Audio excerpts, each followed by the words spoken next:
हमारे साथ भारतीय किसान संघ के मंत्री बद्री नारायण जी हैं। बहुत बहुत धन्यवाद बद्री नारायण जी जुड़ने के लिए, एनडीटीवी को समय देने के लिए। पहले तो मैं सर आपसे यही पूछ लूं, अगर आप देख रहे हैं कि जो करनाल से तस्वीरें आ रही हैं उन पर आप की क्या प्रतिक्रिया है? जो ये किसान अपनी बात सामने रख रहे हैं, प्रशासन से घंटों घंटों बातचीत कर रहे हैं, आप किस तरह से देख रहे हैं किसानों के करनाल में इस प्रदर्शन को?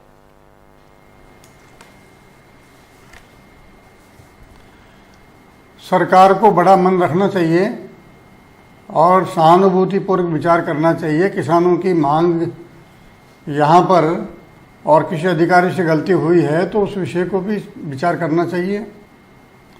किसान को आक्रोशित करने से और किसान की समस्या का समाधान नहीं होगा। किसान की सहानुभूति अर्जित करने से ही दोनों की समस्याओं के हल होंगे। जी, आपने बहुत बड़ी बात कही कि किसानों एसडीएम पर जिस तरह से कार्रवाई कर दे और किसानों का रोष मोल नहीं लेना चाहिए। आपने भी जो आज एक प्रेस कॉन्फ्रेंस की, किसानों की बात कही, आपने कहा कि किसानों को सही मूल्य मिलना चाहिए, लाभकारी मूल्य की बात आपने कही है, यानी कि नहीं मिल रहा है। तो किसान नीति पर आपको क्यों किसानों के मसले पर प्रेस कॉन्फ्रेंस करनी पड़ी?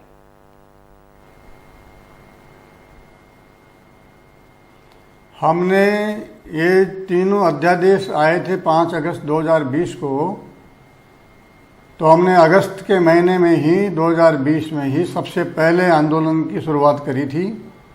20,000 ग्राम समितियों से प्रस्ताव पारित करके भिजवाए थे और हमने इन तीनों कानूनों का 1.5 महीने तक अच्छी तरह अध्ययन एक्सपर्ट के साथ बैठ के करने के बाद इस नतीजे पर पहुंचे थे कि इनमें आवश्यक संशोधन करने के बाद ये किसानों के लिए हितकर हैं, क्योंकि किसान को एक व्यवसाय और करने का उसमें मौका मिलता है। उसके पढ़े लिखे बेटे को और स्किल डेवलपमेंट के कोर्स के माध्यम से, सरकारी ऋण योजनाओं के माध्यम से और अनुदान के माध्यम से खेती के अलावा एक काम और करने का अवसर मिल जाने से उसकी आमदनी निश्चित रूप से तत्काल बढ़ती है। और हम तो ये भी चाहते हैं कि पहले की तरह, पहले 1450 वस्तुएं आरक्षित थी जिनके अंदर कोई भी करोड़पति यानी मीडियम मध्यम श्रेणी के और बड़ी श्रेणी के उद्योगपति पार्टिसिपेट नहीं कर सकते थे। ऐसे लघु उद्योग यानी कुटीर उद्योगों को आरक्षित किया जाए ताकि उनमें केवल और केवल ग्रामीण पृष्ठभूमि के गरीब किसान पुत्र और अपना व्यवसाय प्रारंभ कर सकें। जी जी, आपने ये बहुत अहम बात की है। आपने ये बहुत अहम बात की है। जी, इन तीनों जी, मैं आपसे यही समझना चाह रही थी बद्री नारायण जी कि आपने आज एक प्रेस कॉन्फ्रेंस में व्यापारी अपने हिसाब से फसल खरीदते हैं और यही तो किसान आंदोलनकारी कह रहे हैं। वो जो व्यापारी आ रहा है, बाहर का बड़ा कॉर्पोरेट कारोबारी उनका खरीदने आ रहा है, आप भी गरीब किसान की बात कर रहे हैं, तो आपके मन में भी वो गरीब किसान की चिंता है और इन किसानों के मन में भी वही गरीब किसान की चिंता है।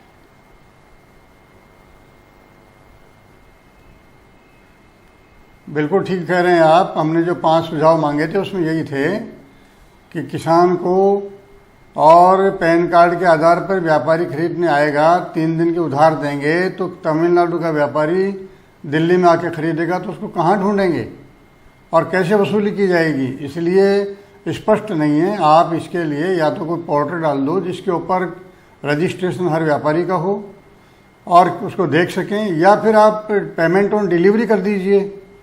वो पैन कार्ड होल्डर होगा ये हम देख लेंगे, नहीं होगा तो आप गाइडलाइंस जारी करिए।